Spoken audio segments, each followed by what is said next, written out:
Actualmente es. En AEW sí lo apreciarían, pero en su momento NXT fue el que ocupaba ese lugar en la mente del fanático casual en cuanto a pensar que un luchador sí sería apreciado en la marca amarilla cortesía de Triple H. Primero que nada, quiero aclarar que yo no creo en luchadores apreciados o despreciados. Creo en aprovechados y desaprovechados, siendo estos últimos en los que por una u otra razón no alcanzan el techo que se esperaba de ellos en un inicio, o bueno, lo que prometieron alguna vez en el momento que hicieron más ruido. Esto es muy común en muchos lados, y NXT no es la excepción, por lo que el día de hoy en Sweet Wrestling te presento 5 luchadores que no alcanzaron su techo en NXT, o más concretamente decepcionaron en relación al potencial que tenían a percepción de muchos. Sin más que añadir, comencemos.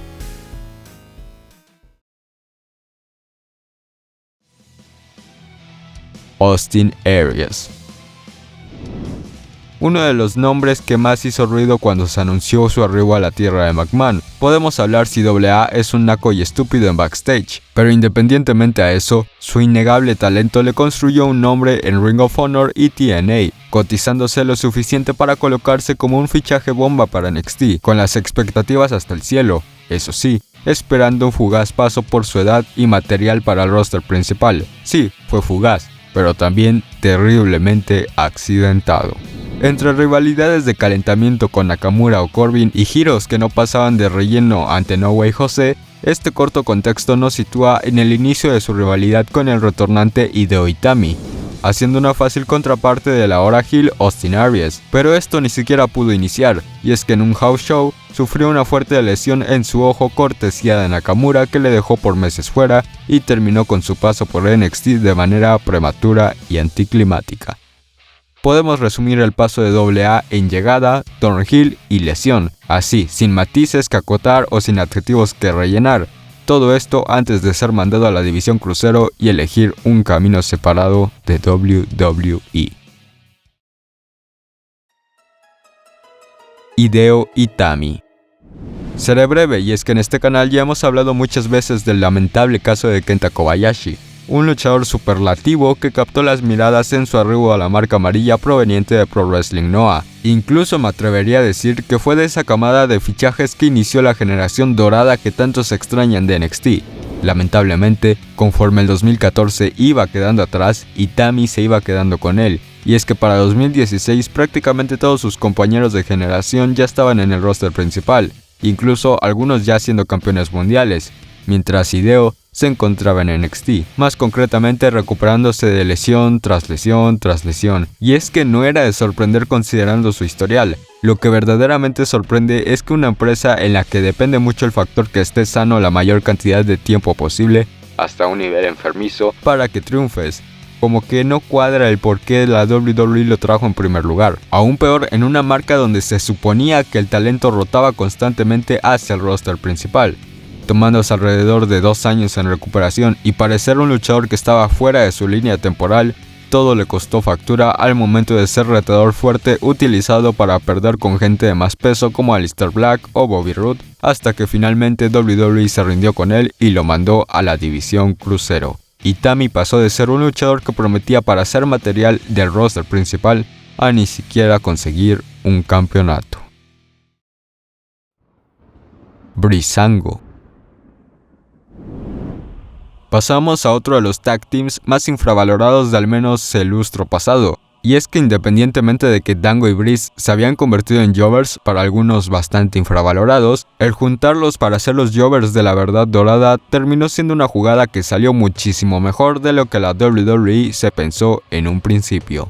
El dúo demostró una química brutal para entretener al público, y es que su carisma y capacidad para manejar sus personajes les valió incluso ponerse overs por ahí de 2017, al grado de tener alguna oportunidad por los títulos en parejas de SmackDown. Recuerden que el objetivo del equipo era conseguir unos jobbers, pero a pesar de no capturar las preseas, sus segmentos de los Fashion Files en la programación de SmackDown era un sazón que atrajo bastante a la fanaticada en su momento. Tristemente, a pesar de todos sus minutos en televisión, fueron a menos hasta que finalmente, no fueron despedidos, fueron mandados a NXT donde sí los iban a apreciar. ¿no? En 2019, el equipo sorprendentemente reaparecería en la marca amarilla, generando cierto impacto, y a pesar de que muchos pensábamos que la romperían, no fue así. Realmente, si revisitas el año, la división por equipos de NXT estaba en una marcada decadencia en comparación a otros años, y entre irregularidades como perder contra el legado del fantasma o ganar alguno que otro pre-show, verdaderamente fue sorpresivo que Tyler Breeze y Fandango le quitaran los títulos en parejas a Imperium en un efímero reinado de apenas 58 días, solo para después de perderlos, recibir derrota tras derrota. Aclaro, no me malinterpreten, que Breezango hayan sido campeones es un logro brutal considerando que eran usados como jovers, pero lo que les gana un hecho aquí es el hecho que técnicamente dieron un paso atrás regresando a NXT y que no hayan sido lo suficientemente explotados en una división donde la Undisputed Era ya necesitaba un refresco generacional, aunado a Imperium y bueno, ya saben lo que pasó. Bueno, allí estuvieron las consecuencias reflejadas en una división que había estado destruida en los últimos meses de la NXT Gold and Black. Killian Dain. Para muchos, la joya de Sanity que sería elegida por WWE para un eventual empuje, y es que desde NXT, Killian Dain demostró tener algo especial guardado entre su gran tamaño y compostura. El arribo de Sanity al roster principal fue triste, por decirlo menos, y es que fueron sumamente sacrificados de camino a WrestleMania 35, cuando el Miz los derrotó a los tres limpiamente, lo que indicaba su inminente separación. Sin contar que a Dain ya le habían arrebatado casi todo su rastro de personalidad, todo porque a Vince históricamente le dan ansiedad las panzas. Después de mandar a cada integrante del stable a marcas diferentes, en 2019, Dain fue mandado a NXT, siendo promocionado como una fuerza que regresaba a dominar, y es que este regreso en individual prometía muchísimo, y si somos justos considero que estuvo mejor de lo que muchos recuerdan, teniendo capítulos infravalorados contra Matt Riddle y oportunidades para aspirar al título de NXT, sin llegar al main event, pero siendo una carta fuerte en el midcard. En un giro interesante entre comillas, fue puesto en un equipo disfuncional con Drake Maverick, dándoles algo que hacer a ambos por unos meses hasta que tristemente fueron parte de los recortes de presupuesto que inicialmente sí se argumentaron como consecuencia de la pandemia.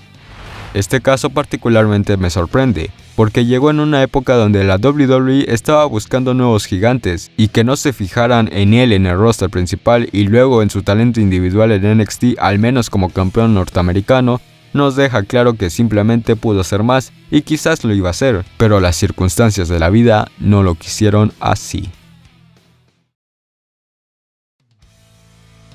Velveteen Dream. Dream solía ser un luchador turnover.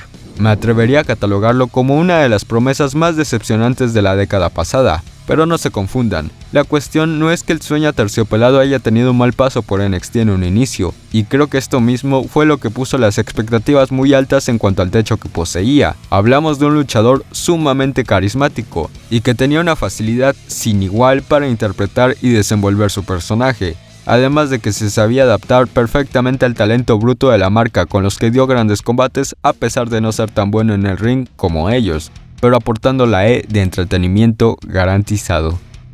Si bien llegó a ser campeón norteamericano, lo mínimo que podíamos esperar era que conquistara el oro máximo de la marca, cosa que no solo no pasó, sino que también se extendió de más su estancia en NXT, dejando pasar su momentum, y todo el resto del mismo fue aplastado por la pandemia. Y para terminar de cavar su tumba llegó lo de su funa, y ante la decisión de WWE por quedárselo, los fans comenzaron a presionar para sacarlo. Aún con todo esto, cuando se le intentó dar un segundo aire enfrentando a Adam Cole por el título de NXT, la realidad es que ya nada era igual, y la situación había dado una vuelta completamente. Entre que si el de las fotos era él, o que si su silencio básicamente diciendo me acusaron de Nintendero pero no le di importancia se sostiene o no, los hechos nos indican que la carrera de Dream se acabó incluso antes de despegar, pero sería hacerse de la vista gorda que antes de enterarnos que andaba mostrando el aterciopelado, su estancia fue alargada además en la Tierra Negra y Dorada hasta que simplemente se convirtió en uno más. Gracias por ver el video, espero te haya gustado. De ser así, regálame un like y suscríbete. No temas, es totalmente gratis y así me ayudas a seguir creciendo a la vez que no te pierdes ningún video. Déjame en los comentarios tu opinión sobre cada luchador, a cuáles agregarías para quizás una parte 2, no lo sé, y para ti cuáles no decepcionaron del listado. Lo que quieras, te estaré leyendo. Recuerda que ya puedes ser miembro del canal a cambio de algunas ventajas, es algo totalmente opcional y tienes todos los detalles en la descripción por si te interesa financiar este pequeño proyecto. Sígueme en Facebook y en Twitter para una conversación más personal, ambos links estarán en la descripción. Ahora sí, sin más que añadir, gracias por ver.